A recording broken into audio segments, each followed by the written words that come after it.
Well, we know many of you are following the American presidential or the race to who will become the candidates. For the Democrats, Hillary Clinton and Barack Obama are still in a super tight race. On the Republican side, John McCain has emerged as the clear leader. And today, George Bush Sr. endorsed John McCain. At this critical time in history, the key point I want to make is the United States of America cannot be permitted to falter. Part of our Republican creed is a prevailing sense of duty. And in the coming election, we do not have the luxury of taking a pass on our unique role and responsibilities in the world.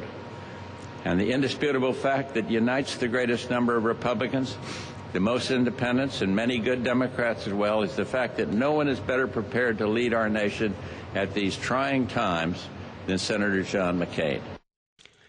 That's the 41st President of the United States, George Bush Sr., is endorsing presidential candidate John McCain. Well, now, John McCain himself still has to figure out how he will use George Bush Sr.'s son in the campaign, because many people see him as a liability. Anyway, two of McCain's opponents are still officially in the race, Arkansas Governor Mike Huckabee and Texas Congressman Ron Paul. Now, you may not have heard about Ron Paul. He's trailing Huckabee and McCain in a distant third place. But Paul has some active supporters right here in Montreal. And Heather Saarela was handing out Ron Paul flyers on the streets of Montreal on Saturday. She's a Montrealer, originally from Atlanta, Georgia, and she joins us in studio. Thanks for coming in. Thanks for having me, Bernie. So what made you decide to campaign for Ron Paul on the streets of Montreal? Well, I originally started looking into the candidates last year, and to be honest, I took a good look at the Democrats because I wasn't very happy with what was going on with the Bush administration. In my search, I came across an interview which was by Tucker Carlson of MSNBC. Right. A well-known conservative columnist and media person. And the woman was talking about a candidate named Ron Paul, and I had never heard of this man in my life. My dad's heard of him, but I had never heard of him. So I started my fervent research of Ron Paul and his stances on most of the issues that I find a big problem in my country right now. So what are some of those issues that you connected with? Two of the major issues are, of course, the war in Iraq and Afghanistan, and our foreign policy in general. The second issue, of course, is the economy. Our dollar is crashing, and we just seem to be printing more money out of thin air. Yeah, but it's a Republican who's doing that. I know. So, but still, so then you connect with Ron Paul's policies? Right, on many of his policies. And the most important ones, I think, that are facing my country. I think he's the only one right now that has a viable plan and who's been very verbal about the plan to make it, bring our troops home, end these wars, and change our foreign policy. Change the foreign policy, if I understand Ron Paul's policy properly, it's to become a more disengaged and on the planet. Well, we're at $9 trillion in debt right now. We really can't afford to be policing the world right now at all. How many people have you been able to connect to in Montreal? In Montreal, I find that most people that I speak to have never heard of Ron Paul. He doesn't get much. If you look at the debates, he doesn't get much media attention. He has a huge grassroots support system, so I think a lot of people that I talk to here find it very interesting that he raised the most money out of all the Republicans.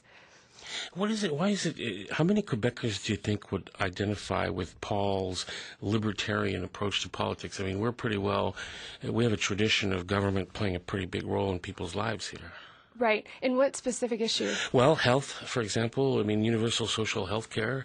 I'm just wondering, what do Quebecers tell you? Well, they are interested in, like you said, the social health care, but a lot are also dissatisfied, and some even have to go to the U.S. to get treatment. I don't know if you're aware of that. Yeah, there have been periods where people are going to the United States to get the treatment for cancer. So he has more of a privatized plan, which would actually give people the best sort of treatment that they could get at an affordable cost. If you look on his website, all the information is available on that. Now, most Montrealers can't vote in this election. What do you hope to accomplish by talking to them about your candidate? I really hope to open people's eyes as to what's actually going on in North America. I don't know if people have heard of what is called the North American Union. This is also on Ron Paul's website, www.ronpaul2008.com. So you can go and look at all of this. North American Union is supposedly supposed to join Mexico, Canada, and the U.S. A lot of people don't know about that. Just that fact alone, I think, might wake up some Quebecers who might not, be happy about that sort of thing. At this point, though, I mean, it does look like John McCain is going to be the Republican candidate. Right. Are you going to vote for him? No, in the U.S., we actually, thank God, have an option to write in a candidate.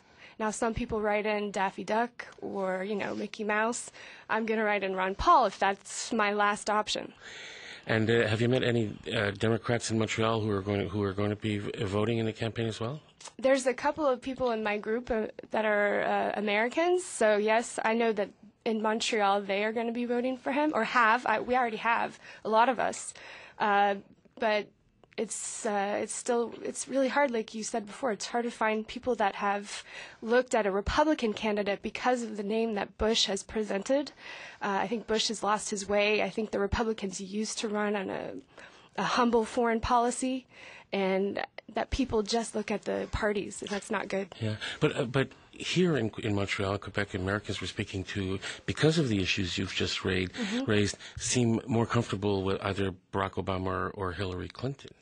Well, no. If you look at the economic stimulus plans on each of them have presented, actually Obama and Clinton have presented $70 million stimulus packages. This is more printing money out of thin air instead of making actions like Ron Paul states in his that he would like to bring the troops home and make some more actions now instead of printing more money out of thin air. Thanks for coming in. You're very welcome. Thank you for having me. Heather Saarela is a Ron Paul supporter. She's living in Montreal. We want to hear from you if you're following the U.S. election, if you're supporting either side, why. Our talkback line, 597-7222, 597-7222. Our email address is homerun@cbc.ca, and our text messaging is 22222.